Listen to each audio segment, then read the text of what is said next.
வையத்து வாழ்வீர்கள் நாமும் நம்பாவைக்கு செய்யும் திரிசகள் தேடீரோ பார்க்கடலுள் பையத்துயின்ன பரமனடி பாடி நெய்யுண்ணோம் பாலுண்ணோம் நாட்காலே நீராடி மையெட்டெழுதோம் மலரிட்டு நாம் முடியோம் செய்யாதன செய்யோம் தீக்குறளை தென்னோதோம் ஐயமும் பிச்சையும் ஆந்தனையும் கைகாட்டி உய்யுமாறென்னி உகந்தேலோரெம்பாவாய்.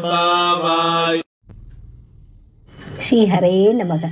திருமால் கண்ணனாக அவதரித்த ஆயர்பாடியில் வாழும் சிறுமிகளே, நாம் இவ்வுலகிலிருந்து விடுபட்டு அந்த பரந்தாமனின் திருவடிகளை அடைவதற்காக நாம் செய்த பாவையை வணங்கி விரதம் இருக்கும் வழிமுறைகளை கேளுங்கள்.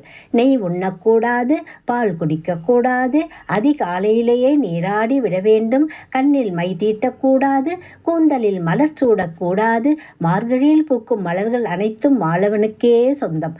தீய செயல்களை மனதாலும் நினைக்க கூடாது. தீய சொற்களை சொல்வது கூட பாவம் என்பதால் பிறரை பற்றி கோல் சொல்லக்கூடாது. இல்லாதவர்களுக்கும் துறவிகளுக்கும் ஞானிகளுக்கும் அவர்கள் போதும் என்று சொல்லும் அளவுக்கு தர்மம் செய்ய வேண்டும். ஒரு செயலில் வெற்றி பெற கட்டுப்பாடு என்பது மிகவும் அவசியம். வாயை கட்டி போட்டால் மனம் கட்டுப்படும். மனம் கட்டுப்பட்டால் கடவுள் கண்ணுக்கு தெரிவான். அதனால் தான் பாவை நோன்பின் போது நெய், பால் முதலியவற்றை தவிர்த்து உடலை காப்பதுடன் தீய சொற்கள், தீய செயல்களை தவிர்த்து மனதை சுத்தமாக்குவதையும் கடமையாக்குகிறாள் ஆண்டாள். இந்த பாடல் 107வது திருப்பதியான திருப்பார்கடல் குறித்து பாடப்படுகிறது. ஸ்ரீஹரே நமக, ஸ்ரீஹரே நமக, ஸ்ரீஹரே நமக. ஸ்ரீ கோபிகோதை ஆண்டாள் நாச்சியார் திருவடிகளே சரணம்.